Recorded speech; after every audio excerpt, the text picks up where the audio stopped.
What up, all you traders and investors out there? Thanks for joining me once again. This is Thoughts on Trading with Trade Doc, segments called Eye on the Market, where I go over a list of 32 ETFs so we can trade options or trade stocks within those ETFs. I'm actually recording this podcast and making it available on YouTube so you can see the charts and see what I'm looking at. So it's the first time doing it, so make sure you check out Trade Doc on YouTube. I haven't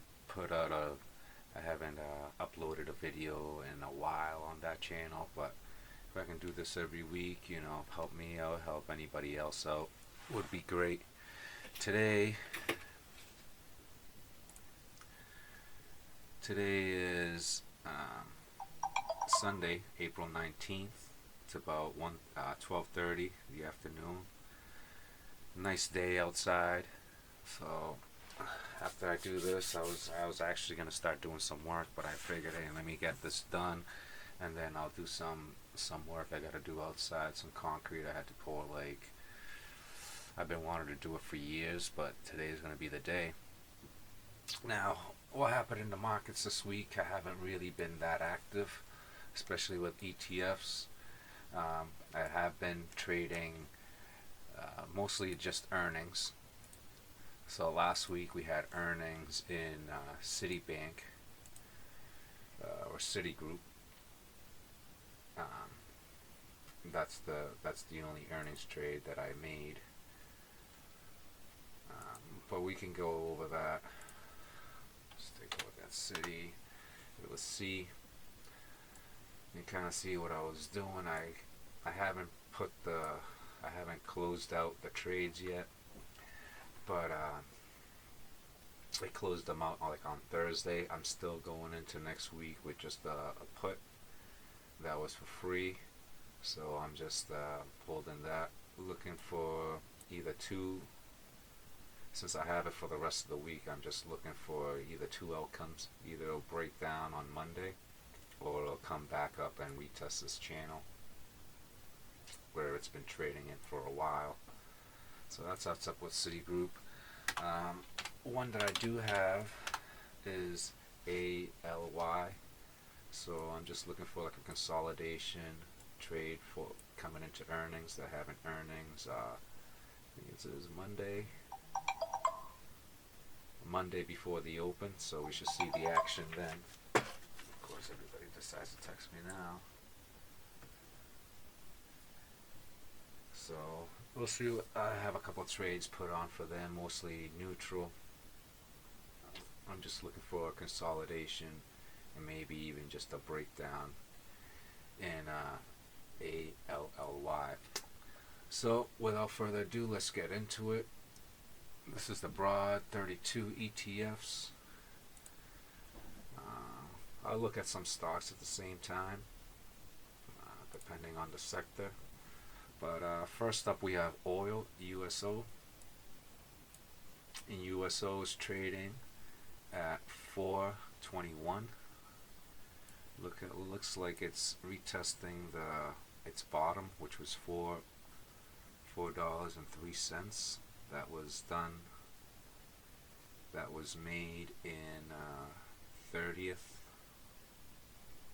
on March 30th. And now it's trading at 420, kind of retesting.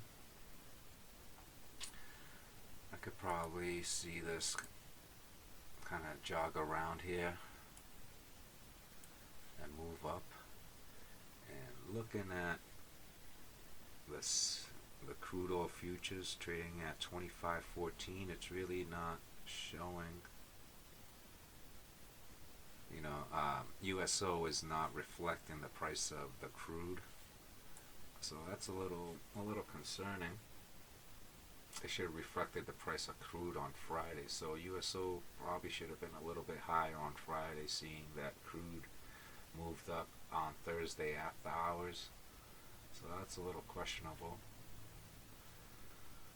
See, after hours, the futures went up 30%. With so. It was up 5%. So something's not happening there. It's not reflecting the right price.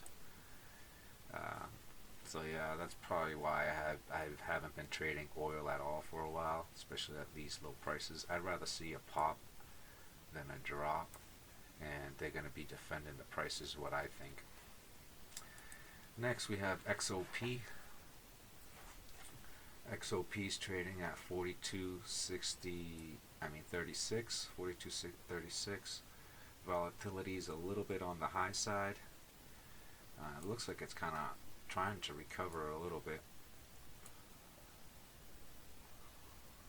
So it's making like a bullish flag here. So this could be almost like a cup and handle.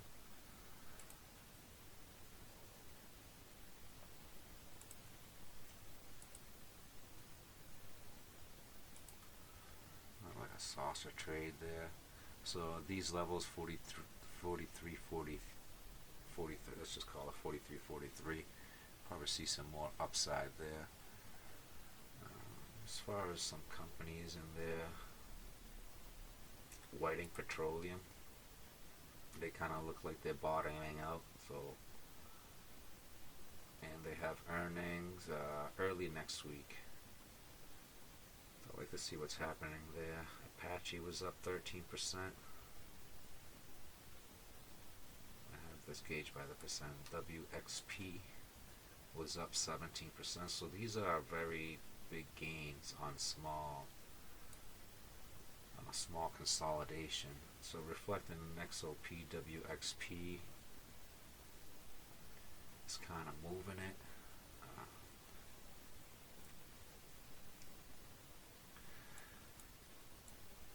To the side to make a move. At this the way things are going, I'd rather trade the indexes themselves and the ETFs. So that's what I've been doing, just individualizing it. But it's pretty good to see what stocks and why they're moving and things like that. So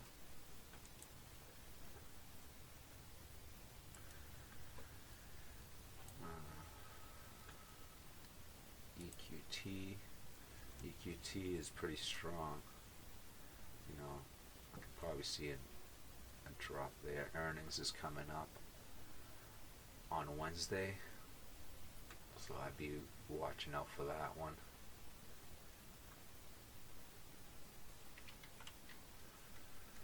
CPE is kind of bottoming. It's like got almost like a good like 4 bottoms here. It's pretty easy to see that.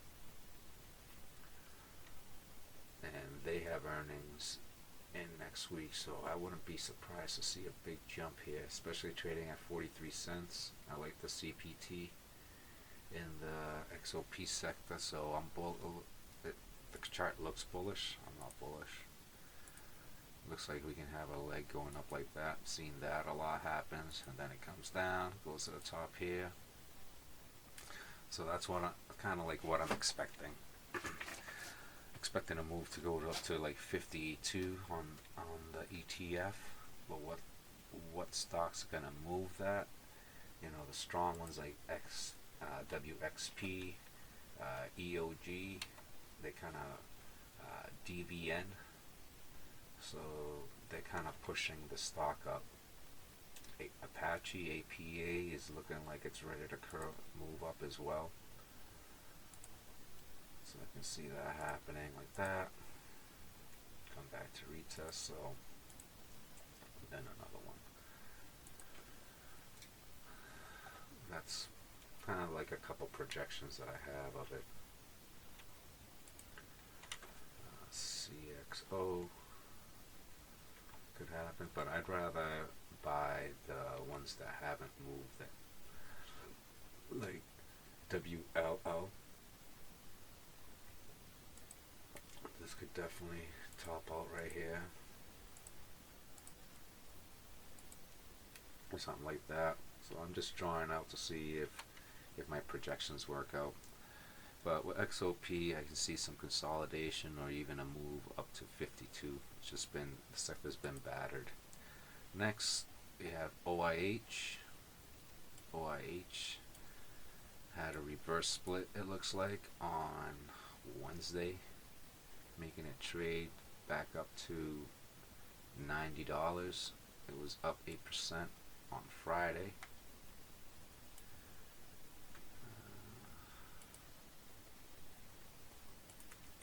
But the tickers themselves aren't really promising. Actually, they are. So the tickers themselves were up about 10%, so that reflects pretty good. So OIH, even though it has a reverse split, it's still tradable. There's no change in the price action. So I have a couple of them here. OIH, kind of look at a couple of companies.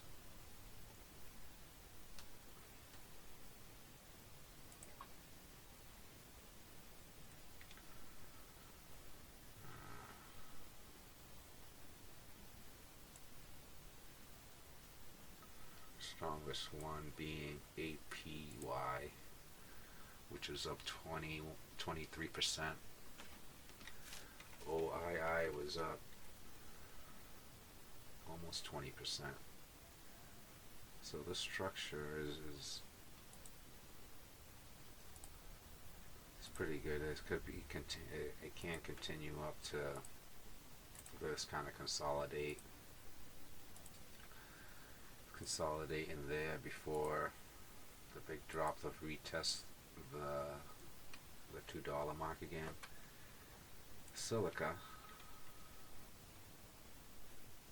Holdings and OIH, I'm not sure, but Silica is one that I like to hold. Looking to buy in for the long side, especially at trading. It used to be trading at $5, now it's trading at $1.50. So it's pretty interesting. As far as like OIH itself, leave this to consolidate, let all the numbers get right, all the companies do what it needs to do. Next is UNG, natural gas. I've caught a bid lately. So natural gas is moving up to the upside.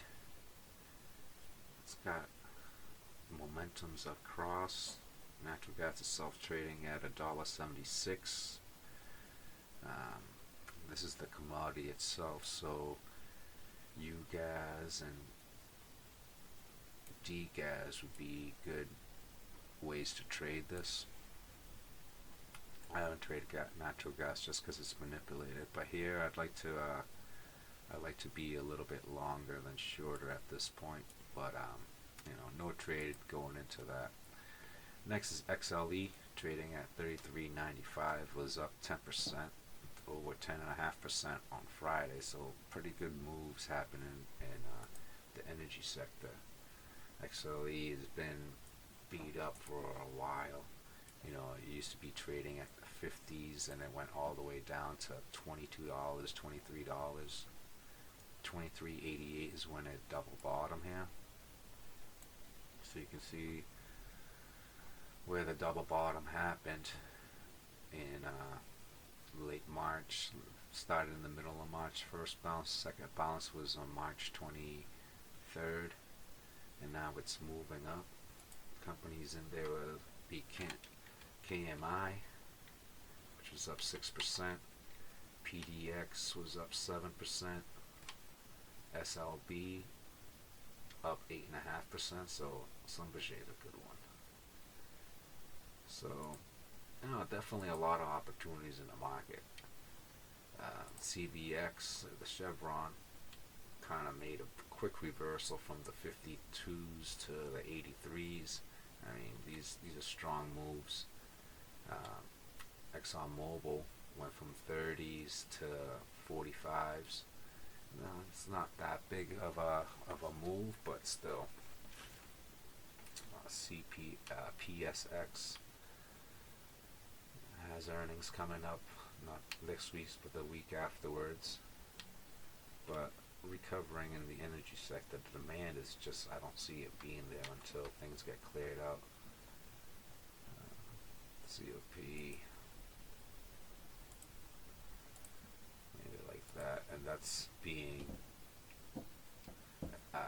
it could come back down to retest the 29s and then back up to the 44s, but that's being like optimistic with that. And Halliburton, it's kind of like the same thing. I think like it'll be trading in the range between say $10 and $6.50.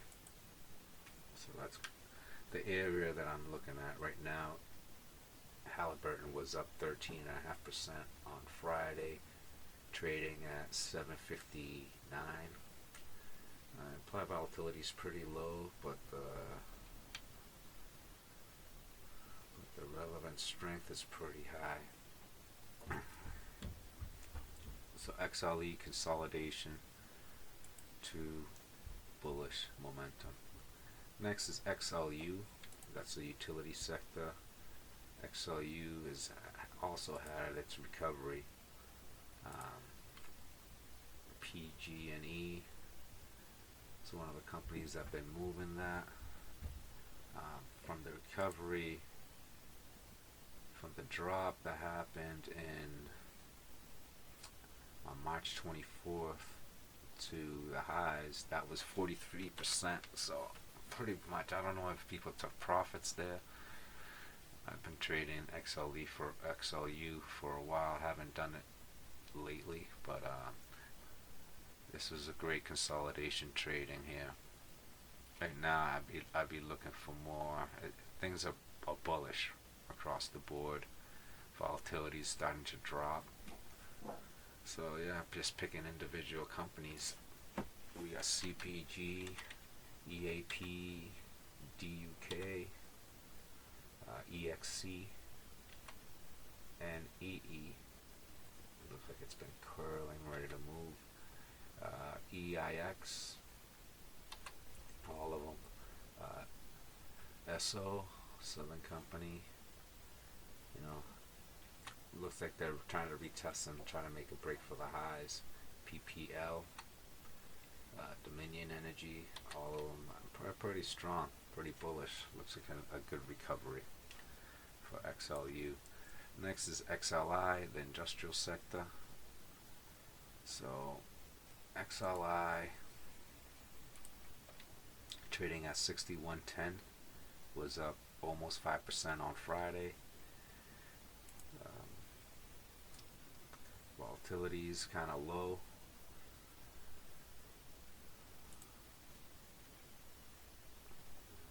Momentum's pretty low as well. Haven't really traded XLI a lot, but definitely the companies, the whole sector is bullish. With Boeing up, yeah, Boeing's in there. General Electric, Deere, Lockheed Martin, FedEx, so Boeing, TDG, General Electric. Looks like it's bottom. I wouldn't mind General Electric could go up.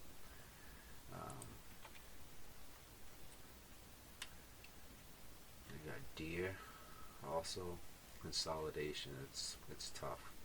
Delta Airlines, the airlines are, are going to be there. Lockheed Martin. I mean, now that it's defensive, Lockheed Martin was up 6% on Friday.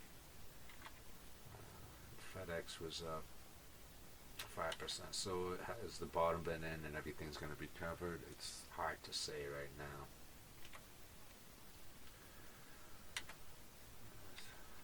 Let's see, Caterpillar.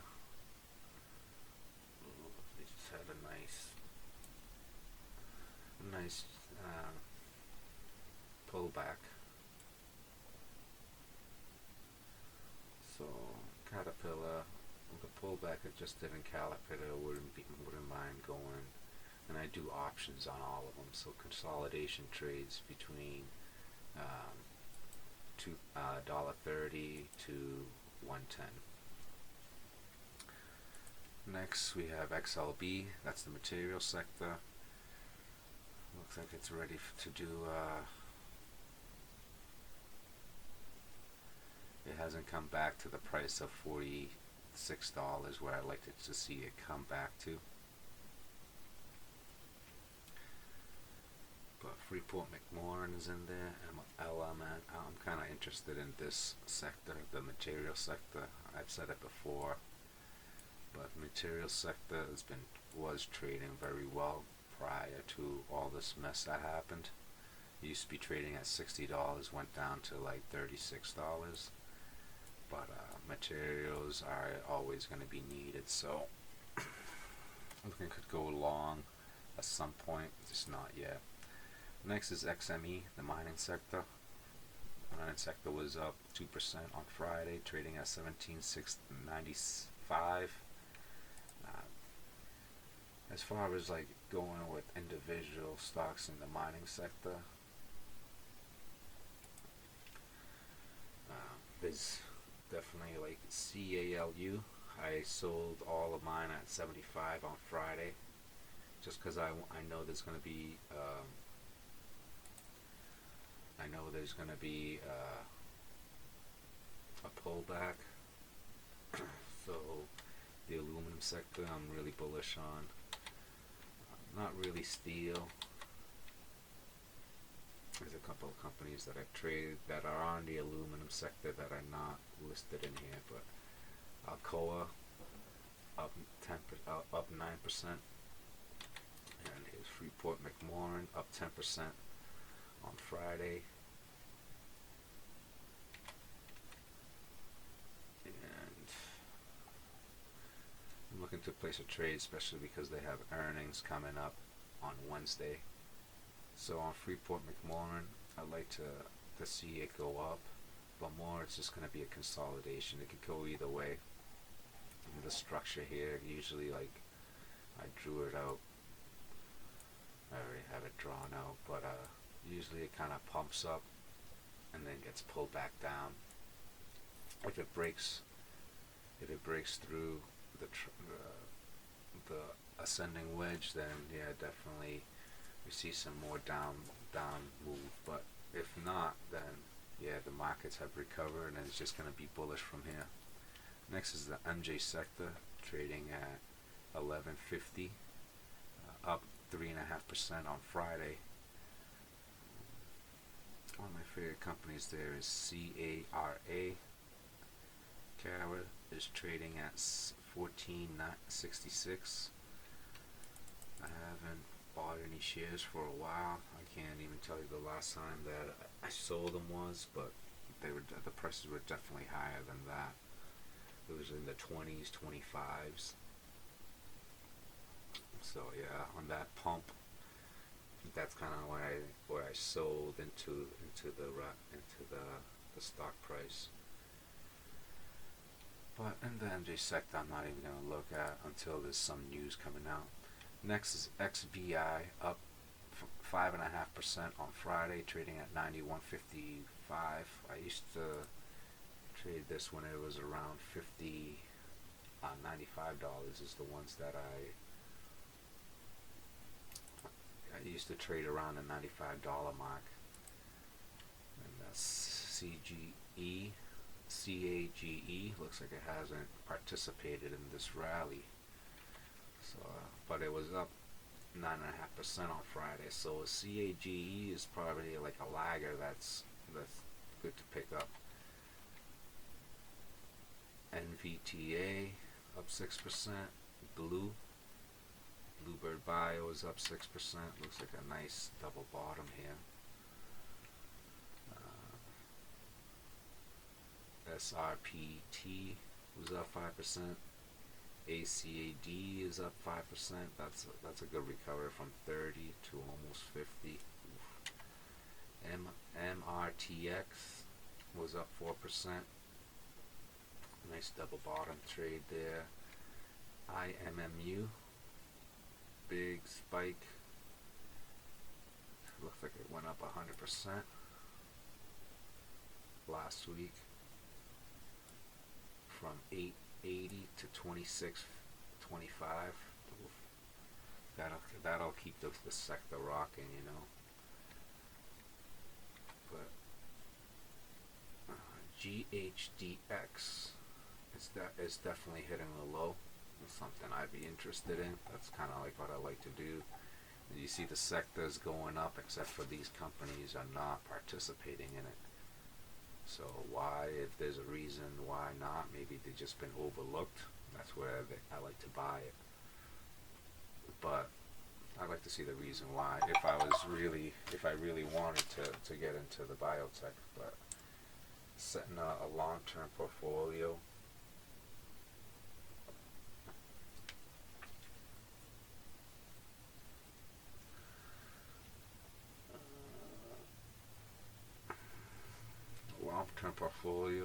I just had stocks, but I'm gonna move along. Next is XLV, up 2% on Friday, trading at 179. All-time highs was 105.08. So XLV looks like it recovered everything.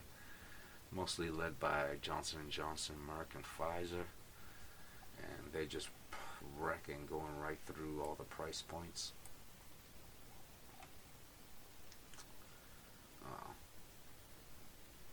So the chart in the bottom, I have a chart in the bottom that just tracks if you have one share of Johnson & Johnson, one share of Merck, and one share of Pfizer.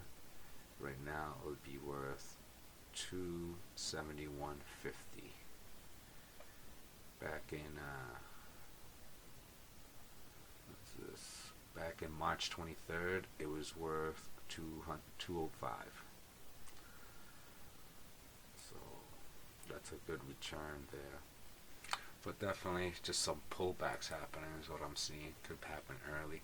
Next is the retail sector, XRT, trading at 34.37. They look like they've double bottomed as well. Could see it another leg up. I mean, shopping hasn't stopped. Next is XLP, another nice recovery from 47.60 back up to 65. This is here I have the chart. Here you have one share Procter & Gamble, one share of Walmart, two shares of Coca-Cola, and one share of Pepsi. Be worth $5.36. Back in March 23, it would be worth $4.25. So that's over. If you bought, like I said, one share of each, you put $4.25, it'd be worth $5.30s now, $5.36. So another group that's ready for a pullback. Next is XLY. That's consumer discretionary. They should be moving up slowly. They went all the way down to 81. Now it's trading at 112. I might have to cut this a little bit short because I don't want to go. I got to get some things done. But semiconductors were up 1%. Real estate was up 2%. It's looking pretty strong. Another bullish move. See this happening to retest the top of 88.22. By financials, which I've been shorting, was up 5%. TLT was down 1.5%. Gold was down 2%. And it looks like it's going to keep on moving down. So I'm going to leave it at that probably. So anyways, let me do a couple more. I mean, not through the SPY, but the SPY is definitely going up and retesting that 285 area. This is the area where I said it might be pulling back from here. So thanks for listening. Thanks for watching. I'll be sure to do this next week, probably a little bit better, a little bit more in depth. Try to go over all 32 charts, but today is not going to be the day. Volatility, China, India, it's kind of coming back, but India was up. Russia, who's retesting, I like it. EFA. Well, thanks for watching. Thanks for listening. I'll see you next week. Peace.